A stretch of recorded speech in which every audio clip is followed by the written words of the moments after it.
బతుకమ్మ కథ. అనగా అనగా ఒక రాజు. ఆ రాజుకు 7 కొడుకులు, ఒక కూతురు. అందరికీ పెళ్ళిళ్ళు అయినవి. కుమార్తెకు కూడా వివాహము చేసి ఆమెను అన్నలకు అప్పగించి అమ్మాయి జాగ్రత్త అని చెప్పి తల్లిదండ్రులు కాశీకి వెళ్ళినారు. కొన్నాళ్లకు దసరా పండుగ వచ్చినది. దసరా ఉత్సవాల్లో స్త్రీలు కాళ్ళకు పసుపు రాసుకొని మెడకు గంధం పూసుకొని చెమ్మచెక్క ఆడుకోవడం ఆనవాయితీగా వస్తున్న ఆచారం. ఈ కూతురు కూడా గౌరమ్మ తల్లిని ఆరాధించటం, తోటి స్త్రీలతో అలా దసరా ఉత్సవాల్లో పాల్గొనాలని ఆశపడింది. పెద్ద వదిన ఇంటికి వెళ్ళి వదినా వదినా అని పిలిచినది. నేను తలుపు తీయుటకు వీలుపడదు, నీ అన్నకు నీళ్లు తోడుచున్నాను అని చెప్పింది. రెండో వదిన ఇంటికి వెళ్ళి వదినా వదినా అని పిలిచినది. నేను తలుపు తీయుటకు వీలుపడదు, నీ అన్నకు అన్నం పెడుతున్నాను. మూడో వదిన ఇంటికి వెళ్ళి వదినా వదినా అని పిలిచినది. నేను తలుపు తీయుటకు వీలుపడదు, నేను అమ్మాయికి పాలు ఇచ్చుచున్నాను అని చెప్పింది. నాలుగో వదిన ఇంటికి వెళ్ళి వదినా వదినా అని పిలిచినది. నేను తలుపు తీయుటకు వీలుపడదు, నేను అన్నం తింటున్నాను అని చెప్పింది. తతిమ్మ వదినలు కూడా అదే సమాధానం చెప్పినారు. ఏడో వదినింటికి వెళ్ళినది. వదినా వదినా అని పిలిచింది. తలుపు తీయి అనగా వచ్చి తలుపు తీసినది. వదినా, నేను గౌరమ్మ ఆట ఆడుకుంటాను కాబట్టి పట్టు చీర, రవిక, బంగారపు కడియాలు ఇవ్వమని అడిగింది. పట్టు చీర, రవిక, బంగారపు కడియాలు ఆ వంకెకు ఉన్నాయి, తీసుకుని వెళ్ళు, నేను అన్నం తింటున్నాను అని చెప్పి చీరకు పసుపు అంటినా, పట్టు రవికకు గంధం అంటినా, బంగారపు కడియాలు సొట్టుపోయినా నీ రక్తము నా నుదుట పెట్టుకుంటాను అని చెప్పింది. ఆయమ్మ పట్టుచీర, రవిక, బంగారపు కడియాలు తెచ్చుకొని గౌరమ్మ ఆట ఆడుకొనుచు 8 రోజులు కూడా కాలికి పసుపు రాసుకోకుండా, మెడకు గంధం రాసుకోకుండా, బిస్తి గీయకుండా, చెమ్మ చెక్క వేయకుండా ఉన్నది.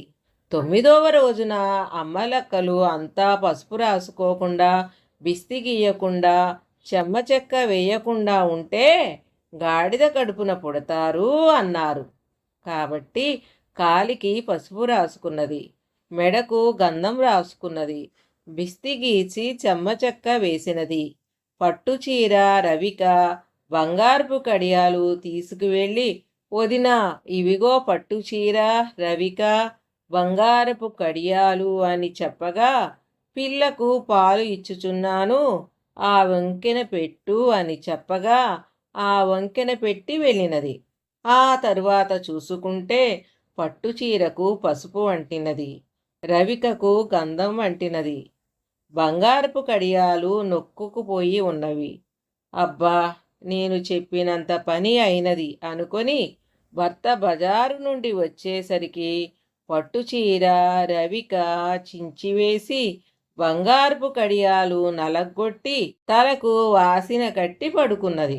భర్త బజారు నుండి వచ్చి ఏమిటి పడుకున్నావు అని అడిగితే నాకు తలనొప్పి అని చెప్పి నీ చెల్లెల్ని చంపి ఆ రక్తము తెచ్చి నా నొసట పెడితే నాకు తలనొప్పి పోతుంది అని చెప్పింది.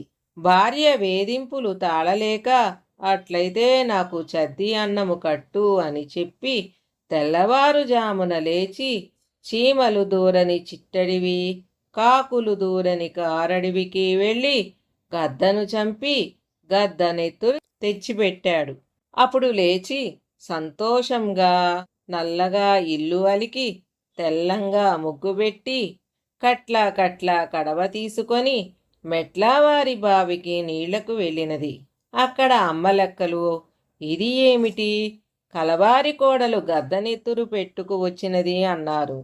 అప్పుడు బిందె పక్కన పగలవేసి ఇంటికి వచ్చి మళ్ళీ తలకు వాసిన కట్టుకొని పడుకున్నది. బజారు నుండి భర్త వచ్చి ఏమిటి ఇంకా పడుకున్నావు అని అడగగా నీవు గద్దనెత్తురు తెచ్చినావు, కాబట్టి నాకు తల నొప్పిపోలేదు అన్నది. అట్లయితే నాకు చెద్దన్నము కట్టు అని చెప్పి తెల్లవారుజామున లేచి చీమలు దూరని చిట్టడివి, కాకులు దూరని కారడివికి వెళ్ళి కాకిని చంపి కాకి నెత్తురు తెచ్చిపెట్టెను. అప్పుడు లేచి సంతోషముతో నల్లగా ఇల్లు అలికి తెల్లంగా ముగ్గుపెట్టి కట్లా కట్లా కడవ తీసుకొని మెట్ల వారి బావికి నీళ్లకు వెళ్ళినది. అమ్మలక్కలు ఇది ఏమిటి, కలవారి కోడలు నిన్న గద్దనెత్తురు, ఈవేళ కాకినెత్తురు పెట్టుకు వచ్చినది అన్నారు. అప్పుడు బిందె పక్కన పగలవేసి ఇంటికి వచ్చి మళ్ళీ తలకు వాసిన కట్టుకొని పడుకున్నది.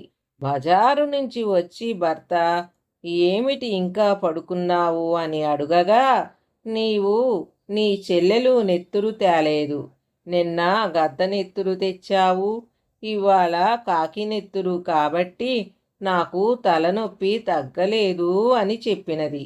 ఇక తప్పదు అనుకొని అన్నలతో చెల్లెల్ని అత్తవారింటికి పంపుతాను అని చెప్పెను.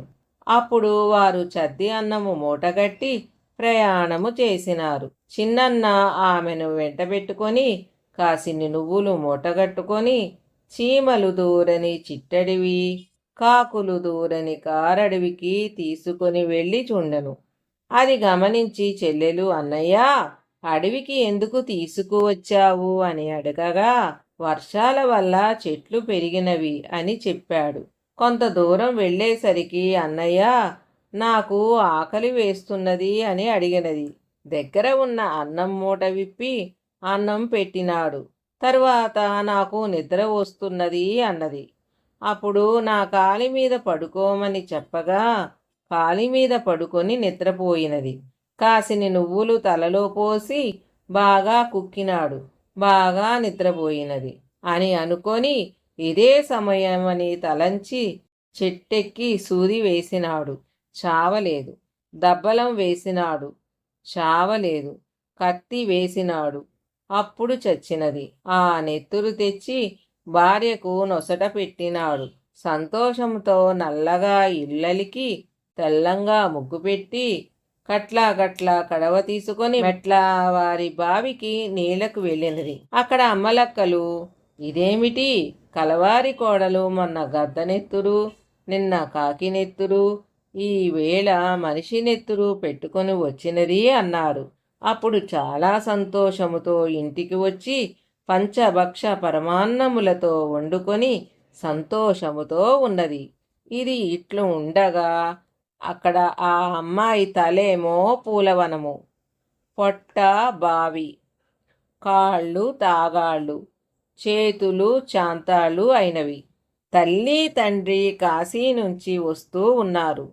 వాళ్ళు ఇవి అన్నీ చూసి ఇక్కడ పూలు బాగా ఉన్నవి, మన అమ్మాయికి పూలు ఇష్టం కాబట్టి పూలు కోసుకొని తీసుకువెళ్దాము అని పూలు కోయుటకు తల్లి చేయి చెట్టు మీద వేసినది. చేయి వేయగా చెట్టు ముట్టకు ముట్టకు ఓ తల్లి, ముట్టితే నీ చేయి కందేను, అంటకు అంటకు ఓ తల్లి, అంటితే నీ చేయి కందేను, పాపకారి వదిన కాబట్టి దోషకారి అన్నయ్య పడ పొడిచి పోయెగదా అని అన్నది. ఇది ఏమిటి అని వారు ఆశ్చర్యముతో తండ్రి చేయి వేసినాడు. అప్పుడు కూడా తల్లిని అన్నట్లే ఆశ్చర్యముతో వాళ్ళకి ఏమీ తోచగా ఆరుగురు అన్నలను వదినలను అత్త మామగార్లను అల్లుడు గారిని పిలిపించిరి. అప్పుడు వారందరూ వచ్చి చేయి వేయగా అందరినీ అట్లానే అన్నది. చివరికి ఏడో అన్నయ్య చెయ్యి వేసినాడు. ముట్టకు ముట్టకు ఓ అన్న, ముడితే నీ చేయి కందేను, అంటకు అంటకు ఓ అన్న, అంటితే నీ చేయి కందేను, సూది చురచుర, దబ్బలం పోటు దడదడ, కత్తిపోటు కరకర, పాపకారి వదిన కాబట్టి దోషకారి అన్నయ్య, దోషకారి అన్నవు వచ్చి నీవే పడపొడిచి పోతివి గదా అనెను. తర్వాత ఏడవ వదిన చెయ్యి వేయగా ముట్టకు ముట్టకు ఓ వదిన, ముట్టితే నీ చేయి కందేను. అంటకు అంటకు ఓ వదిన, అంటితే నీ చేయి కందేను.